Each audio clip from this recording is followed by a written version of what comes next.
When it was announced, Spiritfarer stuck out.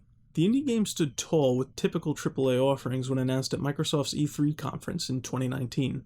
This cozy management sim about dying, as the developer put it, with taglines like, "What will you leave behind?" and "Learn how to say goodbye," showed a different kind of offering among cinematic teasers and existing IPs, before quietly fading from the main stage for a year and releasing on August 18th, 2020.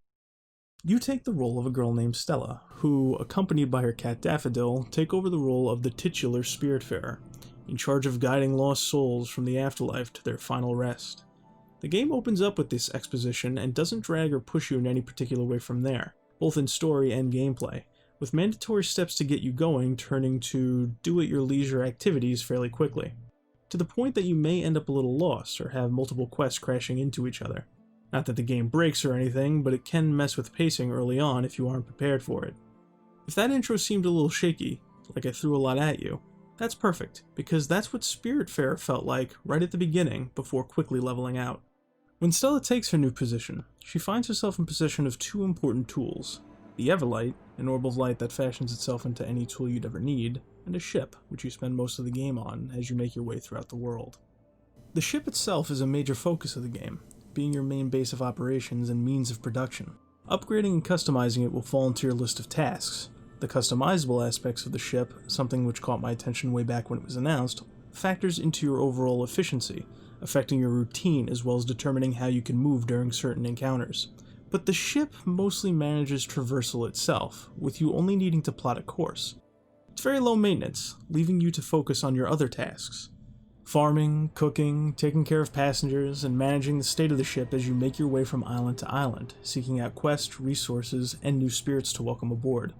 With spirits, your main focus, managing them is as simple as checking up on them daily, figuring out what they like, and handling any requests they may have. These requests never felt frivolous, each one leading to another portion of that character's story, or another upgrade for your ship and facilities, and as their mood improves, they contribute more to you and your ship. Finally, your ship and facilities aren't the only things you can upgrade. As you assist and enlist spirits, you'll gain a special currency you can use at shrines located throughout the world, which improve your platforming capabilities and grant new skills, giving you access to new areas and making recurring encounters quicker and easier. The platforming falters a little when it comes to climbing and descending, but it works well enough. It's your main means of moving around, but it's a relatively small part of the game, and never felt cumbersome. So, you have your tools laid out and goals in mind. What exactly do you do in Spiritfarer? As the description implies, it's all about management, and you do this through a traditional gathering and crafting system. I'll be honest, as I've gotten older, crafting in games is something I've mostly grown out of, and if I want management and simulation, the best of those have already come out as far as I'm concerned. But Spiritfarer won me over with its relaxed approach and avoidance of survival mechanics that often find themselves linked to these types of games. And there's no real penalties in the game either. Don't tend to plant for a while? The worst they do is not grow, and that's if you manage to avoid rain. Leave food in the oven? It'll be there waiting for you whenever you feel like it, and cooked foods don't spoil when completed. But the main drives are, once again, the spirits. Recruiting them and completing their requests are necessary to progress through the game, and will have you using all the tools at your disposal to craft, upgrade, and explore. In addition to your slowly growing list of day-to-day tasks, events will occur while your ship is in transit. These events are linked to the spirits you've gathered as they teach you new ways to collect resources from these events, and they grow with you as most of them use your ship as a stage to play out. Now, I can't stress enough that while there isn't the biggest variety in gameplay, everything is spaced out perfectly for what is there. There's just enough variety. Right when things began to feel monotonous, there was something new to do, and improvements to my ship and skills tweaked existing tasks so that they played differently or were just easier and quicker to complete. The ones that don't change are quick enough to begin with and aren't necessary to do all that often. Nothing stayed in my way for too long, and there were very few moments where traveling and even backtracking felt like a chore. The world is decently sized with minimal barriers of entry, and when these barriers fell away, what I needed to do bled into these new locations comfortably, giving me enough space to take in new regions and what I need to do there. And there's a lot to take in. If I had to use a word to describe Spiritfarer, cute and charming would come to mind.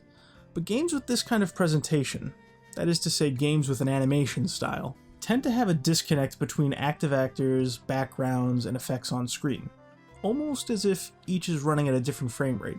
And Spiritfarer does in fact have this issue, but it doesn't become overwhelmed by it, or any of the pitfalls games like this run into, so you don't notice it all that much. Overall, the style is simple, appealing, and it shines, with most of my minor gripes stemming from animation variety and perspective. No deal breakers. In the background, you have a collection of safe and ambient music. It handles ambient music better.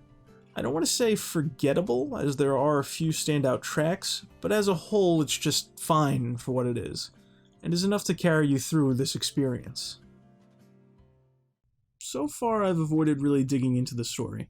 I'm sure that when people look back on Spiritfarer, or even talk about it now, many will mention its themes first and foremost, and I guess that's fair. The snippets of story you get along the way are brief, easy to understand, and just vague enough to let you fill in the blanks yourself without trying to force some great undecipherable mystery on you. With dialogue and scenes that are concise and delivered with a mix of humor and touching moments, even if a few miss the mark. But underneath it all, it's no secret that the major focus is on death and passing on. How big a deal that is will vary person to person, and while I don't think it's as groundbreaking as many people will say, I do believe it's handled well.